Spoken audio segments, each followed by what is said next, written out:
Well, let's introduce who we have here, which is me, John Adams, and the original co-leader of the Special Edition band, Linda Bishop.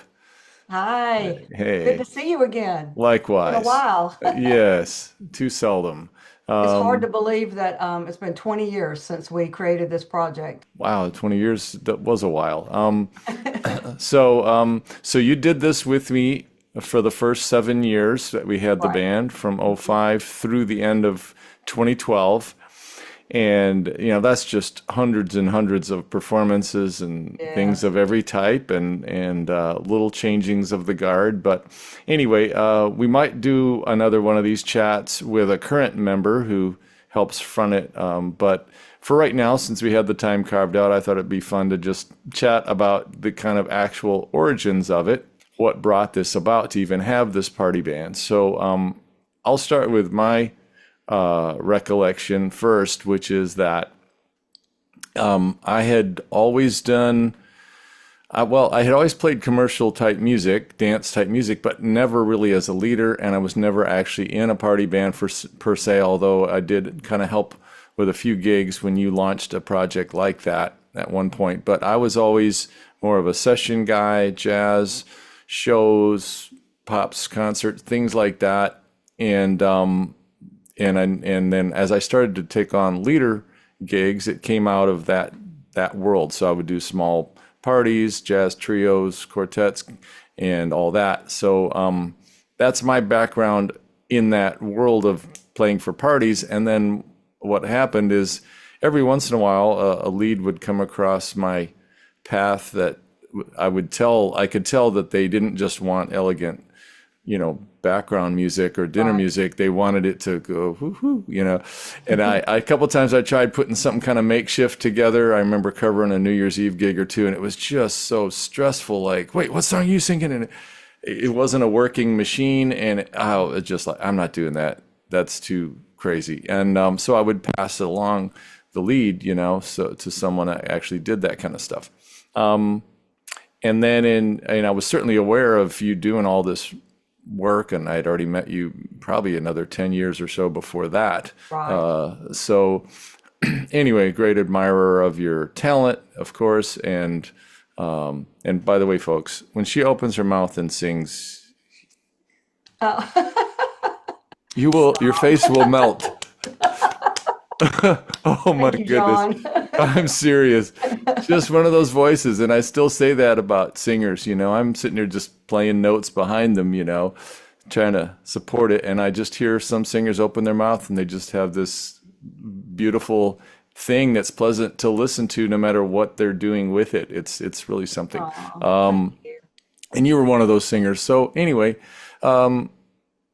so I wouldn't have really dreamed exactly of how to transition to this, but we have a beautiful mutual friend who's a complete goofball and Yes. one of the best sound people you'll ever meet, Danny Yes, Jacobs. he's so great. Yeah, in fact, I think he's so goofy that sometimes people don't realize how good he is at what he does Right. because he just makes Yep. it all so nonchalant. Like, Mhm. he's just full of quips and stuff. And so, like, for example, well, he would always set up early, and then if I crossed with him, loading in or something, he'd say, "When do we got to be back?" And then I would tell him when we needed to sound check, and he'd always say the wrong time back to me. Yeah, that sounds Say like him. 5:15 and go, "Okay, I'll see you at 6:30." There's just stuff like that. Anyway, so he told me that you were doing this band and that you weren't maybe completely satisfied with how that was going, and he said you really should talk to Linda about combining forces. And the additional backdrop to that is that in 2004, my first wife, Jean, had passed away from cancer. I was left with two marvelous but young children, and I was like, it modified everything. I wasn't going to Right. travel very much. Mhm. I had to make sure that if I'm going to leave the door to go play a gig and it created, childcare issues and all that, maybe I should just be the leader when I bother to go. And and so because of those experiences with makeshift and not wanting to do the party band thing by myself, he said, you should talk to Linda, and so anyway, so what do you recall about that Well, I connection? remember Danny talking to me, saying that I should talk to you, and he had told me a lot about your situation Mhm. and what you had gone through, and that you were more into the jazz world and everything, and that he thought that you would be great to for us to come together and put together this band that not only incorporates this really beautiful jazz music and use some wonderful jazz players, but also transition over transition the evening over to, dance and rock and things like that. And so I had done the other bands, the party bands, but our jazz set generally wasn't as great as what you and I created Yeah. because you knew the players. And it was very interesting because I was not a jazz singer. I was more rock and pop singer. And then I remember meeting with you, and you're like, but we need to have enough music to do really good jazz sets, and you really helped me. And Mm. you told me to go listen to like Ella Fitzgerald and Mm. all these different people, Sarah Vaughan. You gave me a list, and you gave me a list of standard songs. Wow, I didn't And know I I did remember, I do remember that. this part. Wow. And I started listening to that and picking songs that I felt that I could sing. And then I remember I came back to you and we started rehearsing, and you're like, wow, you sound like a real jazz singer. And I was like, really? Yeah, So it was how really about cool. that? And y'all were making fun of me because y'all said I sang jazz with a Southern twang. Remember that? I kind of do now, yeah. Your So, favorite thing to get on the way home from a gig, and one guy that rode with you sometimes said, she's talking about going to get a taquito. a taquito. We got tickled by that. Anyway, it's charming, but we had lunch together in the Hmm. late in the year of 2004, and Hmm. that's when all this was mulling over for me, and then just to kind of make the transition realistic, we decided we would launch that in 2005. And then what we did that was a little unusual was we actually made the demos first. I don't know if you remember that, but in early 2005, we started recording the demos first, and Danny recorded us doing it. Right. Now, at the time, very little was video, like it's hard for us to Exactly. get our heads around that, but there was I no know. YouTube.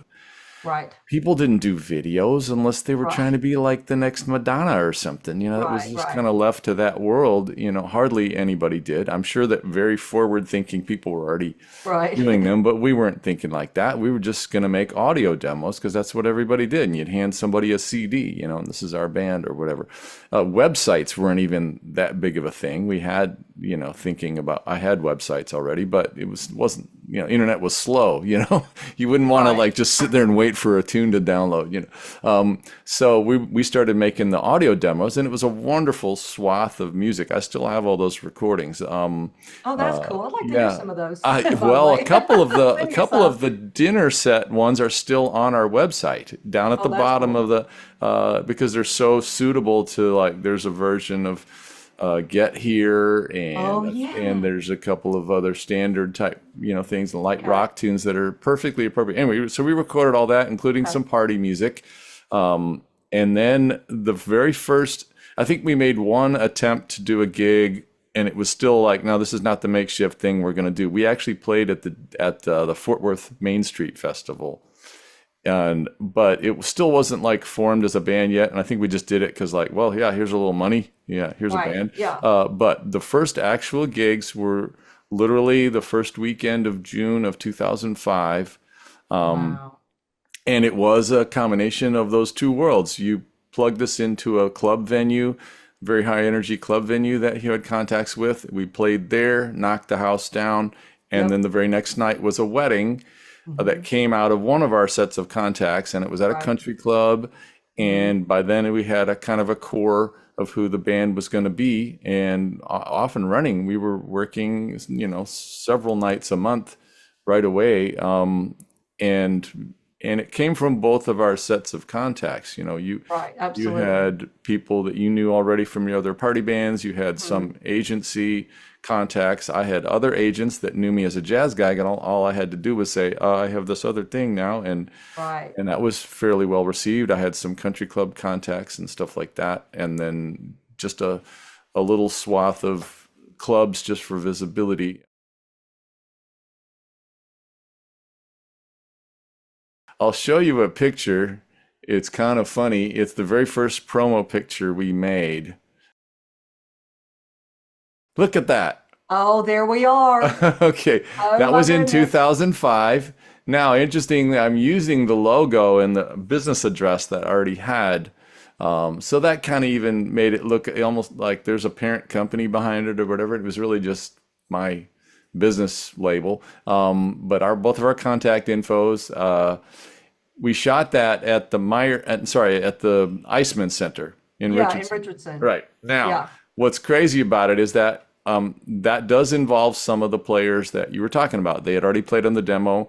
That's James Kings, who Yes. played keys, but also Brian Piper was there because we'd kind of envisioned, rather than the way usually it gets done, we kind of envisioned maybe a two keyboard thing because Right. James I remember that. sings Yeah. great, but guitar and drums. Anyway, then we got right up to the photo session, and Sean McCurley, amazing drummer who I still work Yes. with all the time, he couldn't, suddenly got called away. He couldn't make the photo shoot, and it was like so complicated. So this other young drummer who was kind of his protege came to the photo session holding drumsticks. I'm like, yeah, you be Sean. And then we started posing for the picture, and it looked kind of dumb having two keyboard guys holding nothing, and I've got my Shall we give him a bass, horn? so Brian says, I've got a trumpet in my car. So he goes out and holds his trumpet because we were envisioning we had horns on our demos. We were envisioning we would do gigs with horn section. Yes, and eventually we added one. And then Yeah. that became permanent, right? So Right. in fact, there were horns right away on that first wedding gig that we did. Right. Probably not on the club thing, but I know there was Right. on that first wedding gig we added. I can even remember who probably some of them were. But anyway, so Brian holding the trumpet kind of portrays that, and then here's the drummer holding drumsticks, and James, he's like, now I feel stupid holding nothing. So I handed him my electric bass. So now James is holding. So James people, on bass. I love it. and there's a guitar player there too, Noel Oh my goodness. Johnston. Noel, So now at yes. least it looked somewhat balanced. But if anyone ever scrutinized it, like, wait, do you have two bass players? It's like, no, not really. We have two keyboard players, but one of them's Oh, one that's of so them's holding funny. a trumpet That's so and one of funny. them's holding a bass. Anyway, so and that was kind of the model though of the playing level, that has always been there. In some ways, you could even say some of that was maybe not quite matched, but the level of musicianship was always kind of the calling card for us, Oh man, huge. and it goes on from lots of different iterations, but people would tend to do it for quite a long time. Who was it that Danny also connected us to for that J.R. very first? Bird, Yes, J.R. initials J period R period Bird. and he was an amazing talent. Unfortunately, he passed away from cancer about 6 years ago or so, Yeah, if he I was can young recall. He too. was He way was, too young. and And he introduced us to Ross Redmond. right, oh my gosh. So see, And things just so those two naturally young kids spiral. came in and played with us old people. That's right. Yeah, they were just kids. He was in his mid They 20s were probably, kids, and they were so good. but Yeah. he was such a tour de force and very unassuming, but he sang rock and country tunes like nobody's business, Yes. could harmonize perfectly. He might have even Yes. had perfect pitch. He could play keyboard. He could And play plays the acoustic guitar. guitar. He could play And bass if you wanted him to, yeah, and he played saxophone. saxophone. Yeah. And Yeah. so all of a sudden, like, look how many of these problems are solved with JR. I got Yeah. James King's over there killing it Oh, on the keyboard and singing James is a soulful. monster. Yeah, He's so good. geez, I would Yeah. do. I mean, he was like of the ilk. I was doing gigs with him regularly anyway. And Yeah. then here's, JR. We put him up at the front next to you, and Yeah. he's holding he's got a keyboard, he's got a guitar strapped around his neck. Sometimes he picks up the saxophone and And we even got him to rap. yeah, He did yeah. Eminem. He was Remember? good at that. It was like, what? Yeah. We got him to rap. Yeah. So And he did it and the greatest for, thing about him is what a great writer he is. I mean, he oh had yeah, the most he had his beautiful own kind of original a, tunes too. Yeah, Yes. which leads then to that. So then in somewhere along the way, James, at somewhere after '06 or so, and another fellow would actually sub for him sometimes during, I found traces of like checks I wrote him and stuff all during 2006. A big tall fella, And he was playing in DMAC. my rock band at the time. Yes. So, yeah, right. But DMAC, Oh, I thought you were talking about Dave no, no, White. I was headed, no, I Sorry. was headed to this. So when Okay. James would have to miss, so then quite often, and it was another person you knew, DMAC, Derek Yes. McCampbell, would join us to sub for James. Well, at that point, I lose a keyboard player, but then JR would just play a little bit more keys. Now I got the beautiful, soulful voice. And so at the end of 2006, JR said, or sorry, yeah, so then James was going to leave. So then JR said, I got a buddy who I'm already doing my original projects with, Ross Redmond. He would like to, join the band. So that kind of solved that because Ross could sing also, great rock and pop, and he could Mhm. rap also. And then, so he and JR were kind of a pair. Right. And then we added DMAC to be permanent. Is there anything else that stands out to you from that Oh, well, first then couple after of years? after Ross and JR left, then we brought in Dave White Oh, yeah, yeah. from because Dave White played in my rock band I had going on at the same time, and he's Uh, this phenomenal keyboard player. And then he yes. he was a part of it, and then and he could sing really well. And Mm, it just seemed like every time we would add somebody new, it would just they were all wonderful, and they all would add just this unique flavor. And so the band just kind of had these different transitions, these different hmm. iterations, through the years that were everything was wonderful and top notch, just different vibes. Yeah. Really cool. And yeah, so and actually this is a beautiful story about the transition to Dave White and that iteration because then all through literally just a year, 2007, it was Ross and JR together with usually with DMAC singing. Mhm. And but then we started making the horns more permanent. Right. We'd have horns more often. I Instead know of where it you're being, going. yeah. Yeah. But then, well, maybe you don't, because then what Okay. happened is JR and Ross at the end of 2007, JR was really gung ho about his original project. Yes. Yeah. And so, yeah, maybe this is what you were thinking of. So then he was like, "I'm really sorry. I love this band, but I've got to Yeah. He moved on, pursue. did his I thing. got to Yeah. pursue my thing." And they even had road dates booked and whatnot. And so the two of them, suddenly I'm like gasping, like I'm losing two core members. But then you were like, "No, we got to have Dave White. He's willing to transition over here." And Mhm. Dave White comes in already singing a wide repertoire of stuff. Yeah. One of those, again, one He's of just those such a voices, great and player literally too. had been a rock star. What was the name of the Right. band that he was in the Warrant. He 80s? was in Warrant in the 80s. Warrant, yeah, an 80s rock band. So here he comes in, plus DMAC. The three of you could harmonize. Anyway, I Yes. still remember what happened is we did our very first gig with that iteration, also at that same club, and it's called Memphis Nightclub. It's still standing somehow. Anyway, so we did our first gig there, and JR and Ross came because they weren't on the road yet. And I remember Danny told me, the sound guy said, Ross or JR leaned over and said, "We made a huge mistake." Oh, I didn't know that. They Oh, were that's like, so "Why great. did we leave this band?" Because it just knocked them out.